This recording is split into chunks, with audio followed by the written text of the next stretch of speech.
This story is titled, I Suspected My Wife Was Planning a Divorce, so I Moved My Assets. 2 weeks later, she filed and claimed it was all a joke when her plan backfired. Hey everyone, before we jump into today's video, I need your help. We've noticed the channel is losing some traction, and subscribing is one of the best ways you can support us. It's quick, free, and it helps us keep bringing you awesome content. Your support means the world. Let's keep this channel growing together. Thanks so much. Now let's start the video. Hey folks, I've been scrolling through posts here for a while, always thinking I'd never have my own story to share. But life has a way of surprising you, and I've been carrying this around for months. I need to let it out. Let me just say up front, I've never been the type to jump to conclusions or assume the worst. My wife, let's just call her M, and I have been together for 6 years, married for things were solid, or so I thought. We had the usual ups and downs, sure, but nothing that made me think, oh, there's trouble here. In fact, for most of our relationship, we were that couple, teammates through and through. We laughed at dumb inside jokes, debated over which movie to watch for hours, and had this rhythm that just worked. She'd plan elaborate date nights, and I'd surprise her with her favorite takeout after a long day. It felt effortless, like we'd figured out this whole love thing.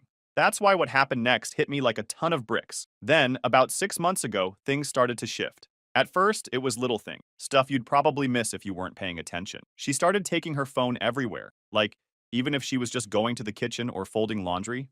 I mean, before this, her phone would just sit on the coffee table for hours, and she didn't care who picked it up. I made a joke one day saying, "What, are you running some secret spy ring now?" She laughed it off and said, "No, work's been emailing me a lot." Okay, fine. But then, a couple of days later, she set up a password. That one caught me off guard because she'd never used one before. I casually asked her why, and she said something vague about security and hackers. I didn't push it because I didn't want to sound paranoid, but something about it just felt off. It didn't stop there. She started stepping out of the room to take calls, something she never used to do. It wasn't subtle either. Her phone would ring, and she'd be like, "Oh, let me just grab this real quick," and disappear into the bedroom or out onto the porch. If I asked who it was, she'd just say, "Just a friend from work." Then there was this habit she picked up of keeping her phone face down on the table. I didn't even realize it was a thing, until one day I reached over to hand her something, and she quickly moved her phone out of the way. It was one of those blink and you'll miss it moments, but it stuck with me. It wasn't just the phone stuff, though. She started feeling distant. Conversations that used to flow naturally now felt like I was pulling teeth. If I brought up future plans, like, where should we go for our anniversary? Or, do you think we should start saving for a new car? She'd just nod and say, yeah, we'll see, before changing the subject. The day it all really clicked for me was this one random Wednesday. She told me she was meeting a friend for coffee after work. It didn't sound weird. She does that sometimes. I happened to be running errands in the same area, and I thought, hey, why not surprise her? It'll be cute. When I got there, though, she wasn't with her friend. She was outside the cafe, pacing back and forth with her phone pressed to her ear. I stayed in my car because something about the way she was talking felt serious. I didn't mean to eavesdrop, but I caught snippets like, "It's almost ready," and "starting fresh soon." My stomach dropped. I couldn't figure out what she meant, but it didn't sound like work stuff or friend drama. It sounded bigger than that, like something she'd been planning. When she got home later, I asked her how her coffee date went, trying to keep my tone light. She gave me this whole story about her friend venting about her boyfriend's latest screw-up. She went on about how she was giving her advice and being a good listener. I nodded along, pretending to believe her, but my brain was working overtime. Was I reading too much into this? Overthinking? Or was there something deeper going on? I couldn't shake the feeling that something was wrong. Something she wasn't telling me. Things carried on like that for a few more days. I started watching her behavior more closely, not because I wanted to catch her in something, but because I needed to make sense of what I'd seen and heard. She wasn't acting suspicious in any big, obvious way, but it was the little things that didn't sit right. And then, out of nowhere, she brought up our finances. We were having dinner one night, just a normal weekday meal. We were sitting there chatting about random stuff, her work, a new show she wanted to watch, when she said, "You know, we should really organize all our financial stuff," flashing her most innocent smile. It was such a left-field comment that I just stared at her for a second. "What do you mean?" I asked. She shrugged. "I just think we should have everything in one place. You know, like all our account info, passwords, documents, that kind of thing, just in case of emergency." I didn't know what to say. This wasn't something we'd ever talked about before, and the timing felt weird, considering everything else I'd noted. "What kind of emergencies?" I asked, trying to keep my tone casual. She shrugged again. "It's just smart, isn't it? What if something happens to one of us? Or what if we need to make a big financial decision quickly?" Her explanation made sense on the surface, but Something about the way she said it put me on edge. It was too rehearsed, too neat, like she'd been waiting for the right moment to bring it up. I nodded and mumbled something like, "Yeah, I guess that's a good idea." But inside, alarm bells were going off. Why now? Why suddenly care about organizing our finances when we'd always kept things separate and loose? That night, my mind kept replaying her comment over and over, trying to piece together what it could mean. Was this just normal adult stuff, and I was reading too much into it? But then I thought about the phone calls, the conversation I'd overheard at the cafe, and how distant she'd been lately. It all started to add up, and I didn't like the picture it was painting. Until then, I didn't do anything about it. A couple of days later, she brought it up again. We were in the kitchen. I was making a sandwich, and she was scrolling on her phone, when she suddenly said, "Have you thought more about organizing the bank stuff? Like, do you know where all the account details are?"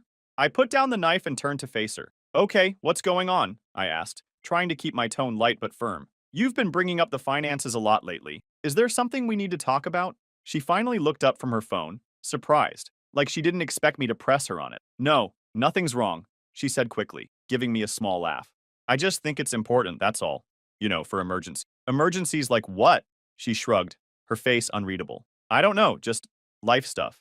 It's not a big deal, I promise. I just think it's something we should get on top of." Her answer felt vague, too vague. I nodded and let it go.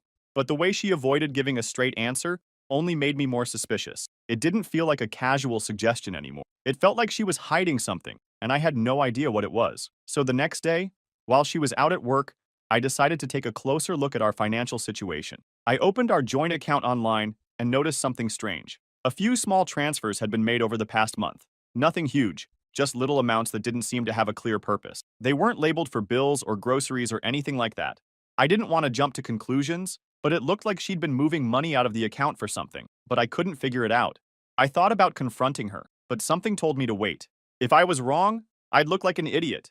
And if I was right, well, I needed to be careful, and it was eating up on me. So I reached out to someone I trusted, an old college buddy who happens to be a lawyer. I told him what I'd noticed, trying not to sound like a conspiracy theory. "Look," he said after I explained everything, "I'm not saying something's definitely going on, but you're not crazy for wanting to be prepared.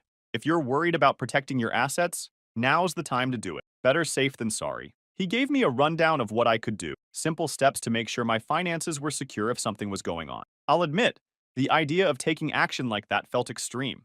It felt like I was planning for something terrible when I wasn't even sure anything was wrong. But the more I thought about it, the more it made sense. If she was actually up to something, and I was starting to believe she was, I needed to protect myself. It wasn't an easy decision to make, though. This wasn't just about money or assets, it was about the life we'd built together. I kept replaying memories in my head. Our wedding day, the times we stayed up late talking about our dreams, the random little jokes How did we get here? Was this really what our marriage had come to? The thought of taking these steps felt like admitting defeat, like I was officially giving up on the trust we once had. That evening, while she was out, I sat down at my desk and pulled out my laptop.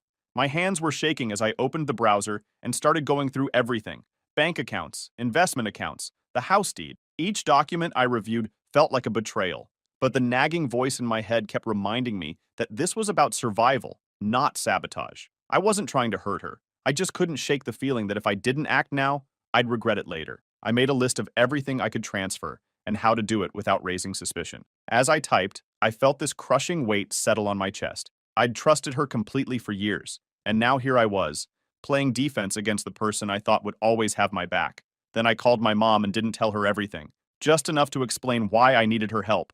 "I need you to hold on to some things for me for a while.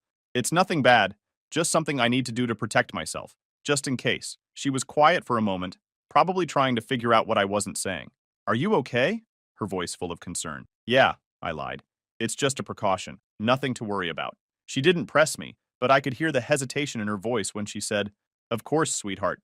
Whatever you need." Hanging up the phone, I felt a strange mix of relief and shame. I hated involving her in this mess, but at the same time, knowing she had my back gave me some sense of stability in a situation that felt like quicksand. By the time Em got home, I'd already started the process. I transferred most of my assets, our savings, my investments, even the house, into my mom's name. I left enough in our joint account to keep up appearances, but the rest was locked down. She didn't notice a thing. She came in, kissed me on the cheek, and asked if I wanted to watch a movie. I acted normal, but inside I was a mess. Part of me felt guilty, like I was betraying her trust. But another part of me felt relieved, like I was finally taking control of a situation that had been spiraling out of my hands. Over the next few days, I kept things as normal as possible. I didn't want to tip her off that anything had changed. She seemed content, even unusually cheerful at times. But instead of putting me at ease, it made me more suspicious. If she was planning something, she was doing an expert job of hiding it. What stood out, though, is that she didn't bring up the finances again, not once. After I questioned her the last time, it was like the subject had completely vanished from her mind. At first, I thought maybe I'd overreacted and she dropped it because it really wasn't that important. But the more I thought about it, the more it felt like she was avoiding it, almost like she was dreading bringing it up again after I pressed her. I caught her glancing at me a few times, though. Quick little looks, like she was gauging my mood or deciding whether to say something. Every time I noticed, she'd immediately turn her attention back to whatever she was doing. Her phone, the TV, a book. It was subtle, but it was there. It felt like she was waiting for me to bring it up, like she didn't want to risk pushing the topic again. The silence about it only made me more uneasy. It wasn't like her to just drop something she thought was important, and the way she avoided it now felt deliberate. If she was testing the waters, she wasn't getting in. And if she was waiting for something, I wasn't about to give her the green light. Whatever her next move was, I knew I needed to stay one step ahead. Something was coming. I just didn't know when or how. All I could do was prepare. That night, I made sure everything was solid. I went over the paperwork again, double-checking every detail of the asset transfers to my mom. The house, the savings, the investments, everything was legally in her name now, locked in a trust that couldn't be contested. I even called her to confirm she had all the documentation on her end. 2 weeks went by, and things seemed normal? Too normal, actually. She was acting more affectionate, even initiating conversations about random stuff like work or what we should eat for dinner. It threw me off because, for months, she'd been distant, avoiding anything deeper than surface-level talk. Part of me started to wonder if I'd been overreacting all along. Maybe the weird behavior was just stress or something I couldn't understand. But then, on a random Friday night, she sat me down on the couch, turned off the TV, and said, "We need to talk." My stomach immediately dropped. I knew what was coming before she even said it. "I think we should get a divorce," she said, her tone so calm it felt rehearsed. It wasn't angry, and it wasn't emotional. It was just cold, like she was telling me we'd run out of milk. I stared at her, unsure how to respond. As she launched into her reasoning, she talked about needing space, wanting to figure herself out, feeling like she'd lost her identity in the marriage. Standard breakup lines that didn't actually explain anything. But then she said something that hit differently. "You know, I've made a lot of sacrifices for you over the years, and I don't think you really appreciate them. I deserve more." That last part stung. It wasn't just about her wanting out. It was about her framing this like I owed her something, that all of this was my fault, and she was just claiming what was rightfully hers. I sat there trying to process what she was saying, but a new question kept bubbling to the surface. Why now? Then she dropped a line that made everything start to click. "A friend of mine has been helping me see things more clearly," she said, not meeting my eyes. A friend. I stayed quiet, letting her talk, but my mind was racing. Who was this friend? Why were they involved in my marriage? The way she said it wasn't casual. It sounded like someone had been hyping her up, convincing her that leaving me wasn't just an option, but some kind of strategy she needed to execute. And the more she talked about how she deserved more because of her sacrifices, the more I couldn't believe what I was hearing. Sacrifices? What sacrifices? She had been happy with me, or at least that's what she always said. I'd worked hard to give her the life she wanted, and I wasn't just talking about money. When she wanted to move closer to her job, I agreed, even though it meant a longer commute for me. When she wanted to take that expensive yoga retreat last year, I made sure we budgeted for it, even skipping a vacation I'd been looking forward to so she could go. I supported her when she switched careers, twice, telling her it was okay to take the leap because I wanted her to be happy. I thought being a good husband meant putting her first whenever I could. And it wasn't like I was some inattentive, distant partner. I showed up. I remembered anniversaries and random little things she mentioned liking. I planned date nights when she said she was feeling stuck in a rut. I listened to her vent about work, her friends, her family. I didn't always get it right, but I always tried. That's what made her "I deserve more" line sting so much. I didn't buy it. Not for a second. She wasn't unhappy because of anything I did or didn't do. She was unhappy because something had changed in her. Maybe it was this friend she kept bringing up.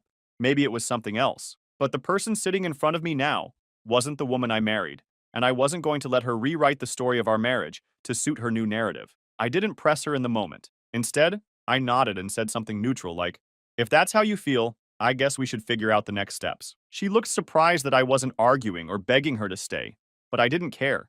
My focus had already shifted.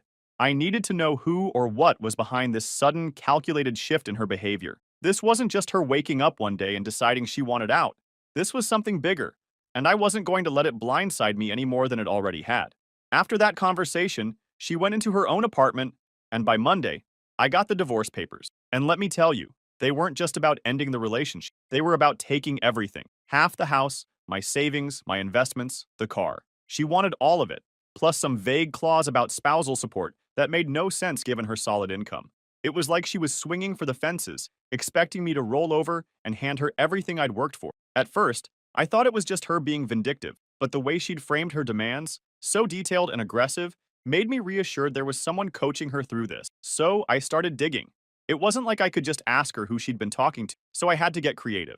I started with her social media. She hadn't blocked me, and while she didn't post often, I went through her tagged photos and comments, looking for anyone new. That's when I noticed a pattern. Someone named Jake kept liking and commenting on her posts. Nothing inappropriate, just enough to make me pause. I clicked his profile, and it was public. He didn't seem like much at first glance. A guy in his 30s who worked in marketing, judging by his bio. But as I scrolled through feed, I noticed something strange. He'd posted a photo at the same cafe I'd seen her at weeks ago. On the same day, I overheard her talking about starting fresh. My stomach churned as I kept scrolling. There were more subtle hints, a comment on one of her posts saying, "You've got this," and a selfie he'd posted from what looked like her new apartment. None of it was concrete proof, but it was enough to make me suspicious. I wasn't sure what to do with this information, but I knew I couldn't just sit there and wait for answers to fall into my lap. Her mention of a friend helping her through things had stuck with me, and I needed to know who it was. I decided to call one of our mutual friends, Lisa. She and my wife had been close for years, so if anyone knew what was going on, it would be her. I kept the conversation casual at first, just asking if she'd talked to my wife recently or if anything seemed off. Lisa responded quickly, saying she didn't know anything about a friend or any advice. I asked a few more questions, trying to probe gently, but she shut down the conversation defensively, saying she really couldn't help me. The whole thing felt rushed, like she was trying to avoid getting involved. Not ready to give up, I called another friend, Emily. I went through the same routine, explaining that I was just trying to make sense of everything. At first, she seemed hesitant, dodging my questions with vague answers. When I pressed her a bit more, she ended the call abruptly, leaving me more suspicious than ever. I sat there, frustrated, trying to figure out what my next move should be. Then, to my surprise, Emily called me back. She told me she needed to make sure whatever she said wouldn't get back to her. I promised it wouldn't, and after a long pause, she finally told me what she knew. Apparently, my wife had been spending a lot of time with someone named Jake, someone she'd met through work. Emily said she didn't know much else, but from what she'd heard, Jake was deeply involved in the advice my wife was getting about the divorce. Hearing that name felt like a piece of the puzzle clicking into place. Now it was clear this wasn't just about her needing space or finding herself. Someone else was in the picture, steering her decisions, and I was determined to find out why. I decided to confront it in my own way. That weekend, I drove to her apartment building and parked a block away, hoping to confirm what I already knew. Sure enough, a couple of hours later, she walked out of the building with Jake. They didn't hold hands or anything, but the way they walked together, close, leaning in to talk, was enough. They got into his car and drove off, leaving me sitting there, staring at the space where they'd been.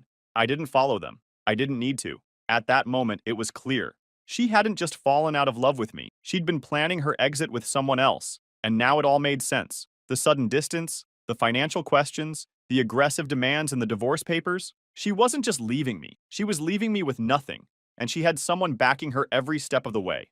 I went home that night, my mind spinning with everything I'd learned. The betrayal stung, but what hurt more was how calculated it all was. She was using the divorce as a stepping stone for whatever life she was building with Jake, but she had no idea what I've prepared for her. The first mediation session was tense from the moment we walked in. Her lawyer showed up with a folder so thick, it looked like they were filing a lawsuit against a Fortune 500 company. He started going through her demands like they were completely reasonable. Half the house, the savings, my investments, the car, even some additional nonsense about spousal support. I stayed quiet, pretending to listen, but I was waiting for my lawyer to make his move. When it was finally our turn, he calmly slid a stack of documents across the table and said, "Before we proceed, I think it's important for everyone to review these." Her lawyer picked up the papers, skimming through them. His confident demeanor shifted quickly as he flipped the pages, his brows furrowing deeper with each one. "What is this?" he asked, looking. "These documents show the transfer of all major assets into a trust under my client's mother's name," my lawyer explained, his voice steady. "The transfers were completed several weeks before the divorce filing, and the trust is fully legal and irrevocable." The room went completely silent. Her lawyer turned to her, his confusion now mixed with frustration. "You didn't mention this," he said flatly. She snatched the papers from his hands and flipped through them, her face turning red. "This can't be real," she muttered, staring at the notarized signatures and dates. Then she turned to me, her expression shifting from disbelief to fury. "You planned this?" she hissed, glaring at me like I'd committed some unforgivable crime. "You knew I was going to file and you set this up to screw me over." I didn't respond. I just sat there, letting her connect the dots on her own. Her lawyer, now visibly annoyed, asked my lawyer to explain further. So he did, calmly, methodically, and with every piece of proof needed to make the transfers ironclad. The dates lined up perfectly, showing I'd moved everything well before she filed. The signatures were properly notarized, and the trust was airtight. There was nothing they could do to contest it. She was livid. "You're unbelievable," she snapped, leaning forward in her chair. "I can't believe you'd do something like this to me." I still didn't say a word. What was there to say? This wasn't about me doing something to her. This was about protecting myself, because she'd made it clear she wasn't leaving quietly. The meeting ended with her lawyer muttering something about needing to reassess their approach, but it was obvious to everyone in the room that they had no moves left to make. When we walked out of the building, she pulled me aside in the hallway, her face a mix of anger and desperation. "This isn't over," she said, her voice low. "You're going to regret this." I just looked at her and said, "I already regret trusting you. That's the only regret I have." After that mediation session, things spiraled faster than I expected. She went into full meltdown mode almost immediately. It started with the calls, endless calls. At first, she sounded calm, even apologetic, leaving voicemails that started with, "I think we just need to talk," or, "I know this got messy, but we can fix it." When I didn't respond, the tone shifted.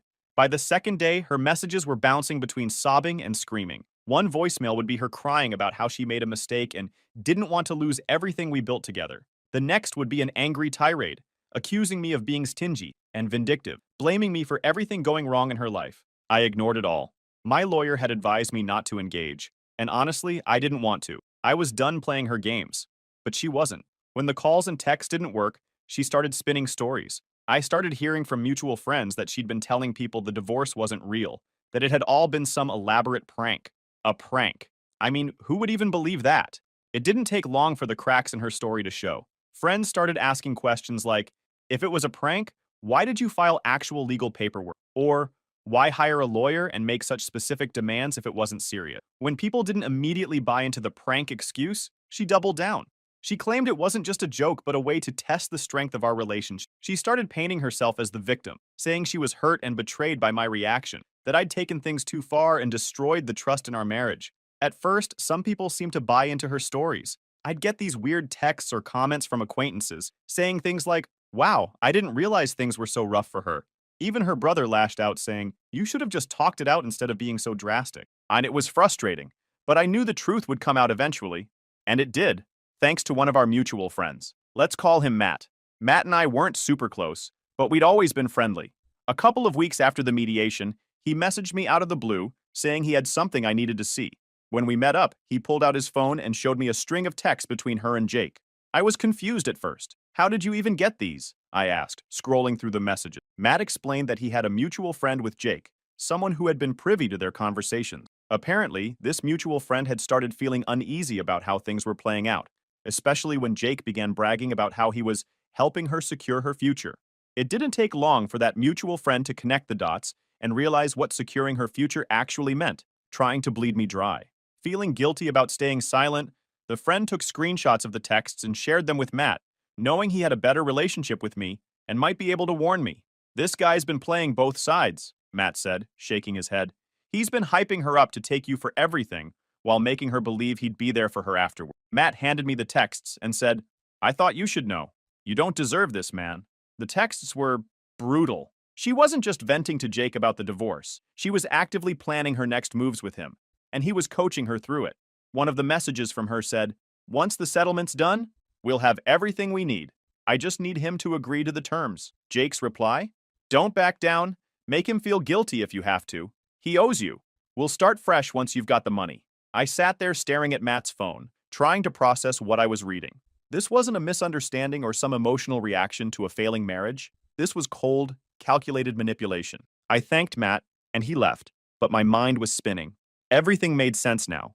Her sudden distance, her obsession with our finances, her aggressive demands in the divorce. It had all been part of a plan, one she'd been working on with Jake behind the scenes. The texts spread quickly among our mutual friends. Matt shared them with a few people, and from there they made the rounds. Suddenly, her narrative wasn't holding up anymore. People who'd been neutral or even supportive of her started pulling away.